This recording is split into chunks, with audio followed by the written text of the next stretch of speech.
All right, so here's some Tosh. This Yeah, well, this so made me sad. Oh my god, this made me sad. so I wanted to set this up because there's part of what Tosh is saying that I understand, but what he's not taking into account is like what Matt Rife is dealing with right now, or what Shane Gillis had to deal with for a few years, and other people like that. It's surprising to me because Daniel Tosh was like under fire. He was, canceled in a way. Now he kept his career, so I get that's the perspective he's coming from. But this was him talking on his new podcast, Tosh Show, with what's this woman's name? Rosie. I'm forgetting. Call it Acosta, Nikki. Rosie Acosta, or something like that. Yeah, it works. Yeah, whatever. Good. What's your feeling on cancellation?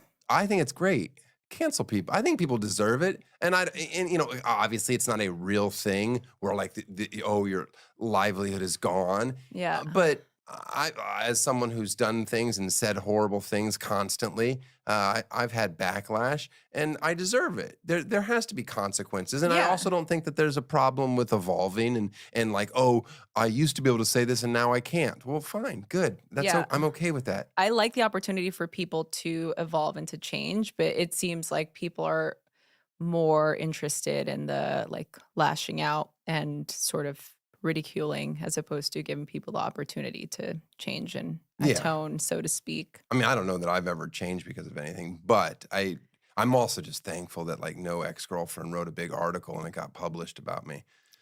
I'm happy. That's great. That means I've had pretty good, solid relationship. It's also sad though, because I think like, oh, no girl ever thought to do that. Right. You feel a little left out. Kind of. So the end, he's kind of fucking around. But the idea that like because his career or his livelihood didn't get taken away, it's just not true. Because what happens is like, yeah, Tosh was fine. He apologized and like went through the right steps. And then you could look at like Shane Gillis, who lost his job with SNL, but like I guess ultimately his career is fine. Now he's bigger than ever. He's doing great. He's one of the biggest comedians in the world. What Tosh is forgetting is two things. A, he's not relating to the part of Shane's career where he wasn't a successful comic yet, and articles were being published about him that had him in the same picture as like Harvey Weinstein and Bill Cosby. And we're like, these are all men that have been canceled. And it's like, well, some of these are different than others, And that part of like people's lives you're not considering when like the court of public opinion is out there, so they're doing everything they can, finding Shane's family or all that kinds of shit. Because that didn't happen to Daniel Tosh doesn't mean it doesn't happen. But the other thing he's not thinking of is just people with a job that post something on Facebook and lose that job because it doesn't line up. I think Carl said, what's his name? Doug from Who's Right? Is that Mean Doug? Yes, Doug from Who's Right, yes. Yeah. He I think he just lost his job because they found something he said on his podcast and they fired him for it. So it's like, yeah, there are legitimate people, and hopefully you're good at enough of what you do. Like, here's where Tosh is wrong. His logic is wrong. Tosh is good enough at what he does to overcome that. Not everyone is, unfortunately. So maybe that's Tosh's message. So I think philosophically, I just don't agree with him, really. But I think there's something to be said for, like, particularly in comedy, if you have an audience and you're funny enough, you do overcome that. But Tosh is acting like it doesent exist in any realm of the world, and that's not true. Now, what also kind of annoyed me is the other end of this, where it's like I saw the Outkick, Outkick, the coverage was writing on it, and it's not even called that anymore, is it? It's just Outkick, I think. But like, whatever, right-wing like blogs and sites were writing about it. And they take it to the point where it's like they now want to cancel Tosh for what he said, and they want him attacked. And it's like, well, that's kind of doing the opposite. You're proving his point because nothing's happening to him, Right. That's where it gets into a weird cycle. Yes, I think that they have a good point. And that obviously Tosh was a very, a comedian that had a lot of people throwing things at a lot of them. So it's sort of his responsibility not to pull that ladder up when he's done. Say, nope, I had it. Fuck all you down there. So I understand that. Because, Hairplug.0, you did this too. You were Yeah. you were on the cutting edge of this shit, and now you're just like, fuck everyone. I just think you have a responsibility to comedy, not to anyone, but to comedy, to leave that lane open for people, not block Yeah. it down. And Patton Oswalt said something where it's like, I get his perspective. This is years ago, but Patton Oswalt said, like, you know, it's good to have boundaries on comedy because you just have to like evolve and work within the rules and all that kind of stuff. But what Patton Oswalt's forgetting is if there were cell phones when he was a 23-year-old comic and someone just filmed him and then years later when he got King of Queens released that video, well then he'd be fucked. Because then shit he was just working on that wasn't funny yet would be out there. And that's what a lot of these guys forget, I think, is when you jump on someone like there's a chance. Luckily, Shane's funny enough and had an audience already of people that would support him no matter what, that he was able to overcome the SNL thing. But a lot of people, it's like that would have happened and you would have just never heard from them again.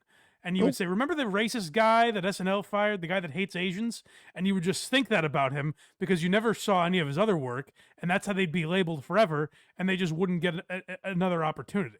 Shane is lucky in the sense that he doesn't have to rely on networks or anyone other than his own fans. Like he could just keep working clubs and people would pay to go see him. And now he got big enough that Netflix and other outlets are working with him. So he was able to tell people to fuck off. But people that are smaller don't have that luxury necessarily. So take this to another world of art. Imagine if we had to only listen to bands' first albums. They could never evolve, never do anything other than what they sounded like in the first. That would rob us of so much good music and so much good art. So yes, let people evolve. And Tosh, like your comedy was crap in the beginning too, probably. Like a guy like you opening that door and keeping it open for him would have helped you. Now you're just shutting it behind him saying cancel his ass. I mean, I would never cancel Tosh because again, that's exactly what we're arguing against. But Tosh, come on, man. Right. You know? Yeah, what Tosh is kind of ignoring is there's a world where Tosh makes the joke he did years ago, and for anyone that doesn't remember, it's Tosh was making some joke about rape or that had rape involved in the joke, and some woman stood up and started preaching about how that's wrong and you're not allowed to say that, and Tosh said, "Wouldn't it be funny if she just got raped right now?" And that was as I explain it, it doesn't sound great. But Tosh got a lot of shit for it. What Tosh is ignoring is that like Comedy Central could have pulled the plug on him and no one works with him again. That's a scenario that has happened before, you know?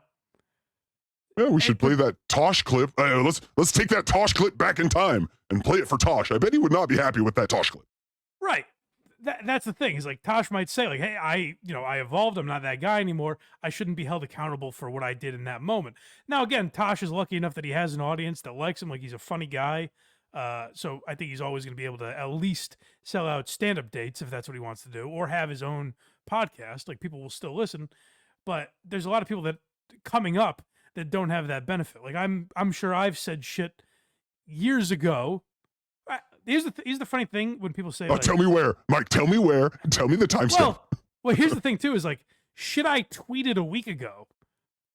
If you read it back to me, I might cringe. Oh yeah. You know what I mean? Like, or if I heard audio from this show 6 months ago.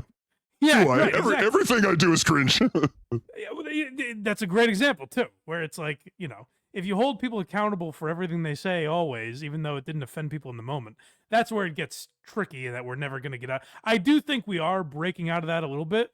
I don't think the cancel culture stuff is as prevalent as it was even 3 years ago. But for Tosh to say it doesn't exist, I think is a little closed-minded. Yes.